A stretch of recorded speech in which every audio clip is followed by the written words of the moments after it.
3절 반드라의 사회인지 학습 이론입니다.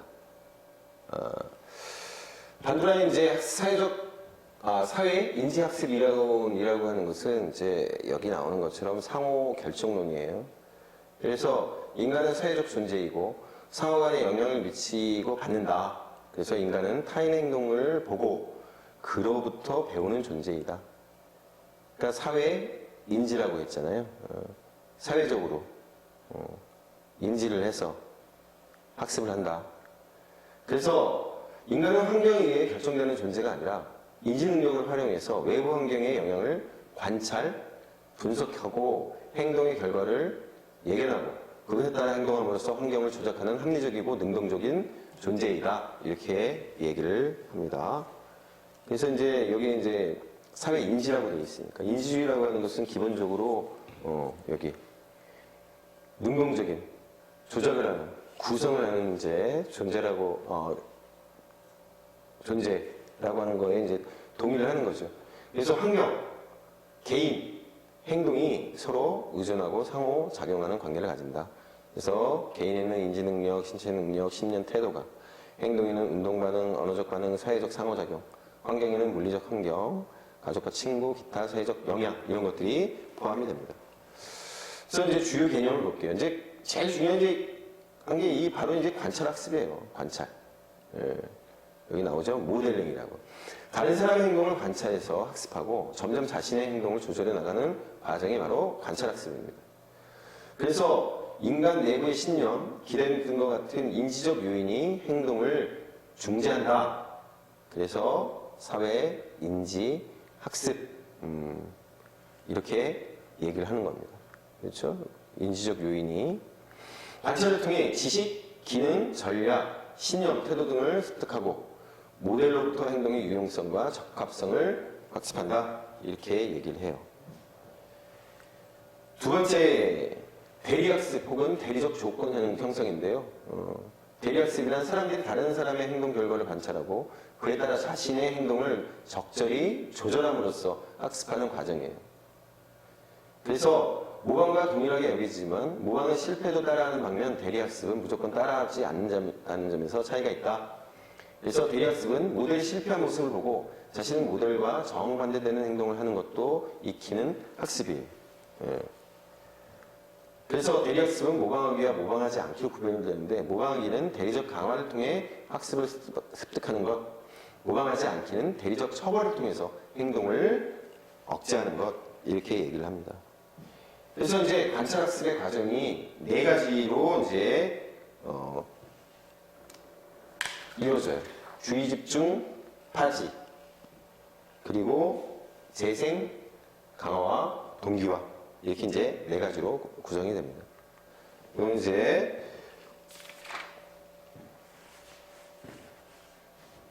많이 이제 언급되는 내용이니까 한번 잘 봐주시기 바래요. 주의 집중을 해야 되겠죠? 네, 주의 집중. 그래서 다른 사람이 어떻게 행동하는지를 주의 있게 살펴보고 아동들은 자기 또래나 힘이 세고 매력적인 대상을 모방하기를 좋아해요. 그러니까 좋은 롤 모델이라고 하는 것이 굉장히 중요합니다. 그 다음에 두 번째 이제 파지예요. 리텐션. 기록된 정보를 잊지 않고 인지적으로 저장하는 거예요. 주의 집중. 그러니까 파지라고 하는 말도 사실은 파지. 적당한 말이 사실 있어야 되는데 이 리텐션이라고 하는 말을 파지. 사실은 뭐 기억이라고 해도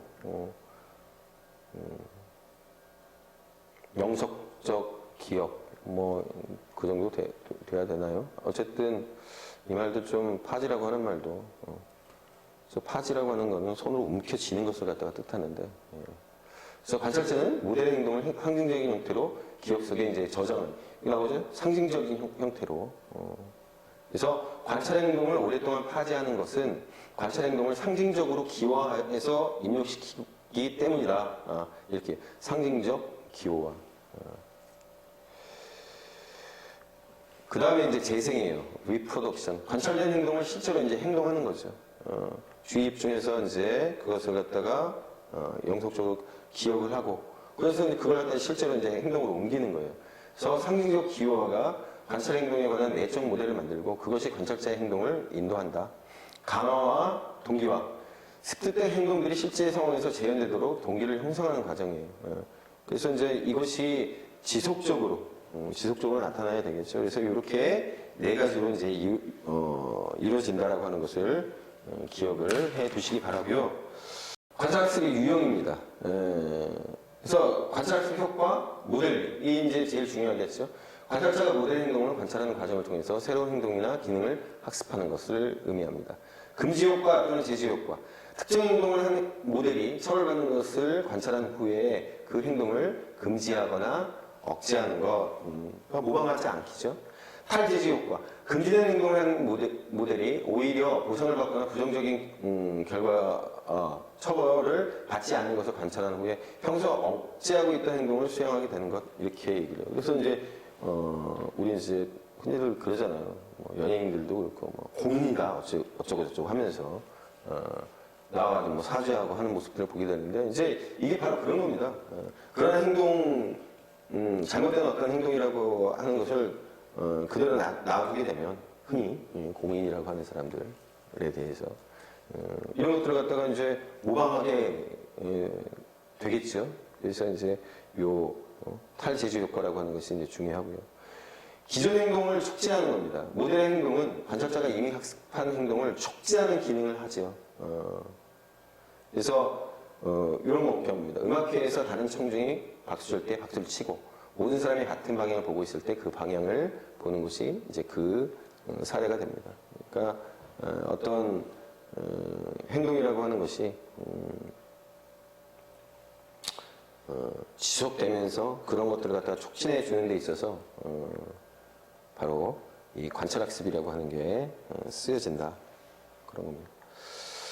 그 다음에 이제 자기효능감. 요거는 이제 앞서서 우리가 봤었습니다. 앞서에서 학습 등기할 때 봤었던 내용이에요. 그래서 특정 과제를 수행할 때 필요한 일련의 행동을 조직하고 완성할 수 있다는 자신의 능력에 대한 믿음. 요거를 우리 자기효능감이라고 얘기를 했었죠. 그래서 중요한 게 이제 과거의 성공 경험. 이거 굉장히 중요하다고 얘기했고요. 완성 경험. 모델링과 시범 혹은 간접 경험. 자신과 비슷하게 보이는 사람이 어떤 과제를 잘 수행하는 것을 보고 자신도 잘할 수 있을 것이라고 믿는 거예요. 그다음에 사회적, 언어적 설득.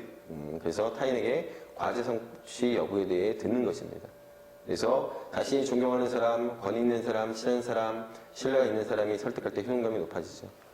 그러니까 이제 관찰학습입니다. 모델링이에요. 이게 바로 생리적 반응 또는 정서적 상태, 자신의 신체적 능력, 강도, 기능에 대해서 판단하는 데서 생기는 생리적, 정서적 상태. 그래서 자기 효능감이라고 하는 것은 어쨌든 내가 건강하고 그리고 이제 생리적으로 안정적일 때 이 자기 효능감이라고 하는 것이 잘 나타날 수 있게 되겠죠. 그 다음에 이제 자기 조절입니다. 자기 규제. 학습자 자신이 학습에 대한 책임과 통제를 받아들이는 과정. 인간은 처음에는 외부 환경에 의해 영향을 받지만 점차적으로 자기 자신의 행동을 스스로 조절하는 자기 조절 능력을 발달시킵니다. 목표 설정하기, 목표를 향한 진행 점검하기, 목표 달성 정도 평가하기, 전략을 효과적으로 사용하기, 이렇게 구성이 됩니다. 그래서 자기 조절 학습 전략에는 인지 전략, 메타 인지 전략, 그다음에 동기 전략, 이렇게 그다음에 이제 행동 전략까지 네 가지로 구성이 되는데요. 인지 전략, 학습자가 정보를 기억하고 이해하는 데 사용하는 실제적인 전략입니다. 지연, 정교화, 조직화 이런 것들이 들어가고요. 메타 인지 전략이라고 하는 것은 효과적인 인지 전략을 선택하고 활용하는 것과 관련되어 있다. 그래서 계획하기, 점검하기, 조절하기. 그래서 메타 인지 전략의 사용이 바로 이제 자기 조절 학습이라고 얘기할 수 있는 겁니다. 그러니까 말하자면 메타 인지 전략이 요 네 가지 가운데서도 핵심이 되고 곧 메타 인지 전략이라고 하는 것을 자기 조절 학습 전략이다 할 수 있다 이렇게 얘기하는 거예요. 그래서 동기 전략입니다. 통제를 인식한다. 그래서 학습 성취의 성공이나 실패의 결과가 자신에게 책임이 있다고 이해를 하고 이러한 믿음은 학습자로 하여금 스스로 학습 과정과 결과를 자율적으로 관리하고 조절해야 한다는 책임감을 갖도록 한다.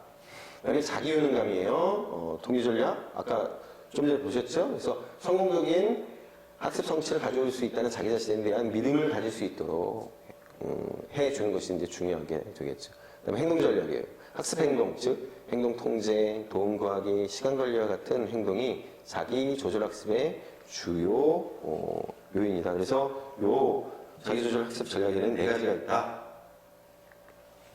그래서 교육적 적용.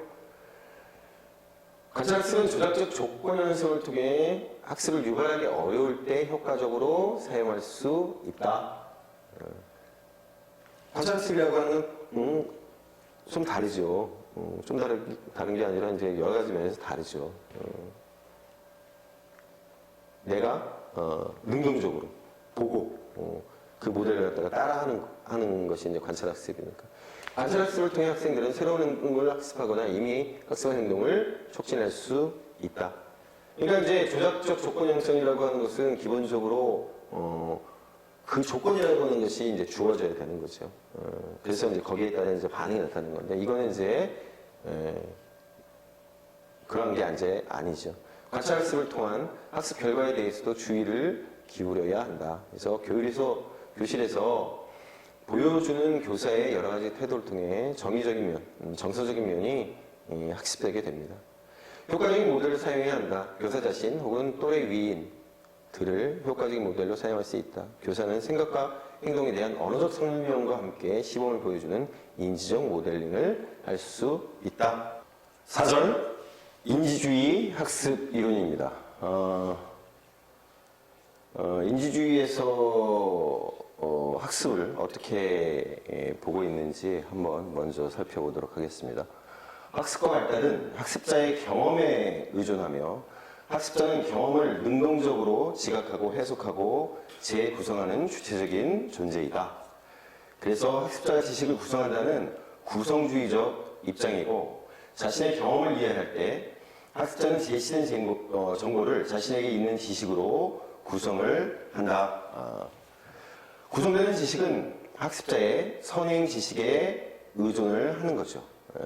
그래서 학습자가 동일한 것을 배웠다고 할지라도 자신에게 갖춰져 있는 선행 지식에 따라서 다르게 지식을 구성하고 기억을 하게 됩니다.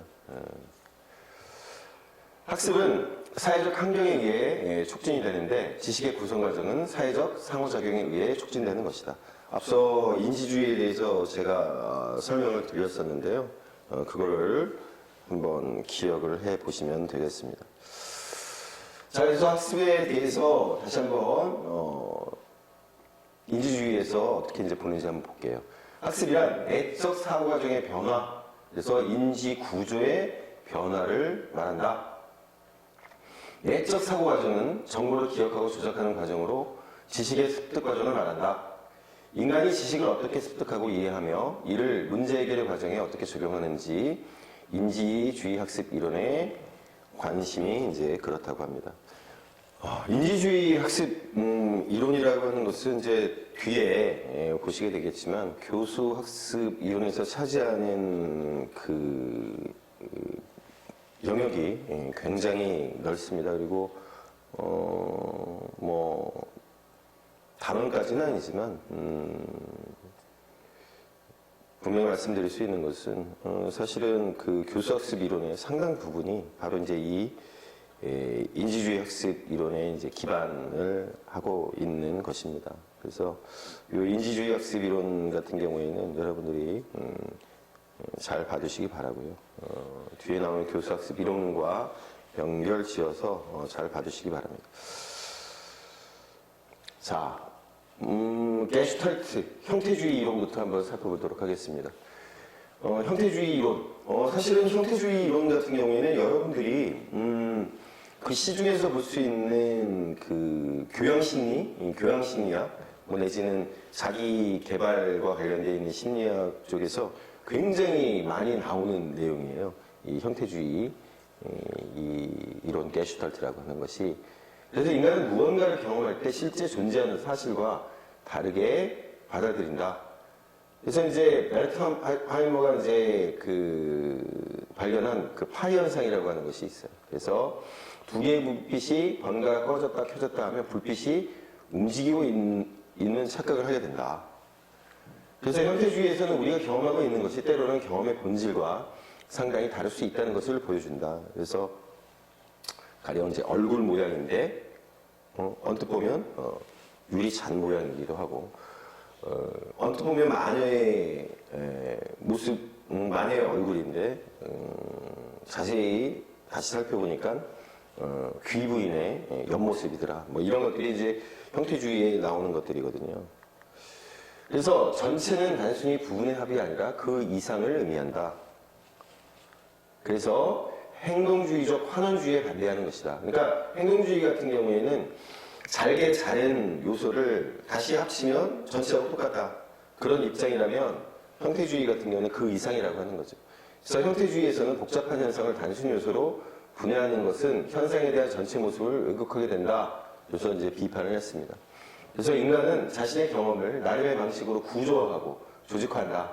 그래서 형태란 인간이 능동적으로 조직한 것이다. 그래서 형태주의 학자들은 정보의 형태를 인지하고 해석하는 인간의 지각에 관심을 두었고 지각된 정보가 구조화되고 조직화되는 원리를 밝히고자 하는 것입니다. 자, 그래서 이제 주요 학자 이론을 한번 볼게요. 그래서 이제 이 베르트하이머의 형태 이론. 그래서 형태 이론에서는 부분의 총합은 그 전체보다 크다. 그래서 학습자는 각 부분의 상호관계의 맥락 속에서 전체를 지각한다. 이제 이렇게 이야기를 합니다. 그래서 이제 지각의 법칙이라고 하는 것이 있는데요. 간결과 의미의 법칙, 단수성의 법칙 또는 좋은 형태의 법칙이라고도 하는데 인간은 어떤 상황을 독립되고 무의미한 단편으로 지각하는 것이 아니라 조직된 전체로 지각하는 경향이 있다. 장점이 되기도 하고 단점이 되기도 합니다. 사실 이게. 그래서 우리가 이제 일종의 이제 착시 현상들, 오해와 왜곡, 뭐 이런 것들이 사실은 이 단수성의 법칙과도 관련이 있습니다. 좋은 형태는 규칙성, 단순성, 항상성을 가진다. 그리고 전경과 배경의 원리. 사물을 지각할 때 자동적으로 전경과 배경을 분리하는 원리이다. 이 이제 형태주의 이론은 사실은 이제 인간이 처음 지구상에 나타나서 사냥을 하고 그 다음에 이제 그 수렵을 하고 하는 이제 그 채취를 하는 그 과정에 있어서 살아남기 위해서 그런 식으로 뭐 진화 또는 발전을 했다라고 하는 거죠. 그래서 뭔가를 갖다가 발견을 하고 또는 위험한 상황으로부터 벗어나고 하기 위해서 재빨리 그런 어떤 지각이라고 하는 것을 갖다가 이렇게 구분되게끔 그것이 이제 말하자면 이제 이런 식의 간결, 단순성 이런 것들을 갖다가 이제 발전시켰다 이제 그렇게들 얘기를 합니다. 그래서 이제 지각의 하위 법칙이 있는데요.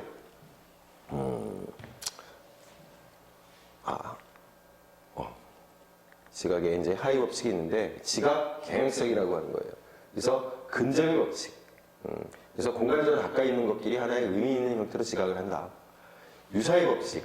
크기, 색상, 모양이 비슷한 항목끼리 하나의 의미 있는 형태로 지각한다. 폐쇄의 법칙. 불완전한 형태나 경험을 보충하여 완전한 형태로 조직화하고 지각한다.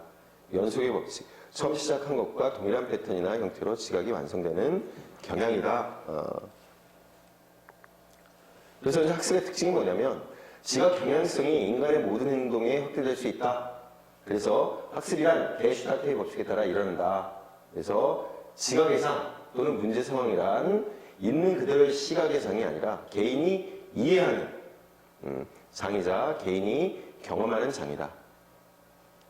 그래서 부분과 부분 간의 관계를 어떻게 이해하느냐가 통찰의 근거가 된다. 이렇게 이제 얘기를 합니다. 사실 이제 베르타이머의 이제 이 형태 이론이라고 하는 게 끼친 영향이 엄청나게 큽니다. 그 다음에 이제 퀘러의 통찰학습이에요. 이제 원숭이 실험을 해본 거죠. 원숭이 실험을 해봤더니, 원숭이가 높이 달려있는 바나나는 상대를 쌓아 올려서, 그리고 이제 우리 밖에 바나나를 놔뒀더니, 막대기를 갖다가 가지고 바나나를 끌어와서, 그래가지고 먹더라. 그러면서 이제 이 통찰학습이라고 하는 것을 이제 주장을 하게 되죠. 그래서 원숭이는 바나나와 상자, 바나나 막대기를 상호 관계된 전체로 파악하고 이를 통해서 문제 상황을 해결하려 했다. 그래서 문제 장면에 존재하는 다양한 요소의 관계를 파악하고 문제에 관한 다각적인 해결책을 숙고한 다음에 문제를 해결하는 학습을 하는 것이 바로 이제 이 통찰학습이라고 하는 거예요. 그래서 학습이란 인지구조의 재조직을 통해 순간적으로 문제를 이해하고 해결하는 통찰을 획득하는 과정이다. 그래서 통찰을 흔히 아현상, 유레카, 그거죠, 유레카.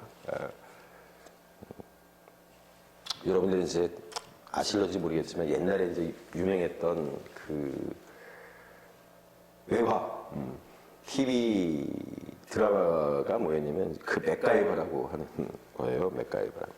근데 이제 그 맥가이버라고 하는 사람이 보여주는 것이 바로 이제 이 통찰 학습이죠. 그래서 통찰 학습의 특징은 뭐냐면 문제를 갑자기 그리고 완전히 해결합니다. 통찰에 근거한 행동은 유연하고 오류를 범하지 않는다. 통찰에 근거한 해결책은 오래도록 기억된다. 통찰을 통해 획득한 원리는 다른 문제 장면에 쉽게 적용된다. 그래서 사실 저는 이제 이 통찰학습이라고 하는 것과 어떤 면에서 보면 창의성이라고 하는 것과 굉장히 이제 유사한 측면이 많다고 생각을 하고, 그래서 이제 창의성이라고 하는 것이 뭐 하늘에서 툭 떨어진 뭐 그런 거라기보다는 바로 이러한 어떤 통찰, 그러니까 반복되고 지속된 어떤 경험과 학습 과정을 통해서 얻게 되는 일종의 이러한 통찰, 그런 것이 이제 창의성이 아닐까, 직관, 그런 것을 저는 이제 창의성이 아닐까 저는 그렇게 생각을 하는데요. 자, 그 다음에 레빈의 장 이론입니다. 필드 시오리. 행동이 일어날 때 심리적 장면을 위상기하학적 공감 법칙성을 통해서 설명하라고 합니다. 그래서 위상심리학에서는 한 대상의 전체와 그 부분들 간의 공간적 관계를 그림으로 나타내요. 그래서 한 사람의 생활 공간, 라이프 스페이스를 타원으로, 그리고 심리적 요인들을 그 타원 내의 영역으로 표현을 합니다. 그래서 각 영역이 그 사람에게 이로운 방향으로 작용하는지 혹은 해로운 방향으로 작용하는지에 따라 그 영역의 값을 할당하고 이러한 과정을 통해 레빈은 생활 공간의 방정식을 만든 거죠. 그래서 이제 장 이론이라고 하는 것이 이제 무엇이냐면, 장이란 한 사람의 전체적인 생활 공간이다. 그래서 인간의 행동을 결정하는 심리적, 주관적 요인이 복합적으로 작용하는 공간이다. 이렇게 얘기를 했어요. 그래서 인간의 행동이란 인간과 심리적 환경의 상호작용. 그래서 이제 그때 나타나는 생활 공간의 반대 형식은 behavior는 행동은 인간과 person과 environment, 환경의 방정식이다, 펑션이다. 그래서 여기 L은 생활, 라이프 스페이스라고 하는 것이 바로 행동의 함수이다. 이렇게 이야기를 합니다. 그래서 장 이론에서는 인간이 타고난 성격보다 환경이나 상황의 영향을 더 많이 받는다는 점을 갖다가 이제 강조를 하고, 환경이나 상황에는 끊임없는 긴장이 흐르고 이 긴장이 서로 충돌하면서 어떤 행동을 만든다. 그래서 장 이론에서는 이러한 긴장을 어떻게 다루고 통제하느냐에 따라 다양한 유형의 행동이 나온다. 이렇게 보는 거죠. 그래서 여기서 이제 학습이라고 하는 것은 장 또는 생활 공간에 대한 인지 구조의 이제 변화인 거예요. 인간이 지각하는 외부의 장과 개인의 내적인 심리적 장애 관계에서 발생하는 인지 구조의 구조화, 재구조화, 이걸 의미하고, 인간은 목적을 가지고 행동하고 목적을 달성하기 위해 자기에게 유리하게 파악하고 의미를 변화시킨다고 하는 것입니다. 그래서 이제 학습 과정이 나오는데요. 분화, 지각장 내의 영역을 세분화하고, 종합, 분화된 영역들을 하나의 통일된 생활 공간으로 종합화하고, 그리고 이제 재구조화, 종합된 사실을 바탕으로 다른 것들과 새로운 관계를 인식하게 된다. 이제 그렇게 얘기를 합니다. 다음에 이제 톨만의 기호, 형태, 이론, 의도적 행동주의입니다. 그래서 이제 톨만 같은 경우에 1930년에 쥐들의 이제 미로찾기 실험을 통해서 강화물이 학습을 일으키는 것이 아니라 습득된 학습을 행동으로 표출하는 역할을 할 뿐이다. 이런 사실을 갖다 이제 발견을 했어요. 그래서 강어가 잠재된 학습을 드러나게 만드는 구실, 동기가 되고 행동주의자들의 주장과 달리 강화를 받지 않은 행동도 잠재 학습의 형태로 남아서 다음 학습에 영향을 미친다. 이렇게 이제 본 거죠. 그래서 톨만의 연구 결과는 보상을 받지 않아도 학습이 어느 정도 일어난다라고 하는 것을 의미하고 강화를 학습의 필수 요인으로 고려하는 행동주의 학습 이론에 반대하는 것입니다. 그래서 톨만은 유기체의 행동은 유목적적이고 자신이 환경에 대한 인지도식을 구성함으로써 학습을 한다. 구성주의를 갖다가 이제 앞서 본 레빈도 그렇고 톨만도 그렇고 이 구성주의를 갖다가 이제 계속해서 얘기를 하고 있습니다. 그래서 이제 기호 형태 이론을 보면 학습이란 어떤 반응이 어떤 목표를 달성하게 하느냐 하는 목적과 수단의 관계를 의미하는 기호를 배우는 것이다. 그래서 학습은 기호, 형태, 게슈탈트의 관계 또는 기호와 의미체, significant의 관계, 즉 어떤 행동의 수단과 목표의 의미 관계를 파악하여 인지 지도, cognitive map을 형성하는 것이다. 그래서 학습은 기호, 형태, 기대의 관계, 즉 인지 지도를 통해 적절한 목표에 도달할 수 있고 목표에 도달할 수 있다는 기대가 성립하는 것이다. 학습에서 유전적 요인, 연령, 훈련, 내분리선의 개인차가 행동을 예측하고 이해하는 주요한 요인이다. 이제 이렇게 얘기를 합니다. 그래서 이제 여기 계속 나오는 게 이제 목표, 목적 이런 얘기가 나오잖아요. 그래서 톨만의 이 의도적 행동주의를 목적적 행동주의라고도 이제 얘기를 합니다. 그래서 학습의 형태를 보면 장수학습, 장소와 장소의 관계에 관한 학습, 잠재학습, 행동으로 나타나지 않고 일정 기간 잠재되어 있는 학습, 그래서 강화 없이도 학습이 일어난다라고 하는 거고, 그 다음에 보수기대, 행동이 수행된 뒤에 나타날 것에 대한 기대를 가지고 하는 기대를 가지고 이제 행동을 하게 되는 것을 이제 보수기대 이렇게 이제 얘기를 합니다.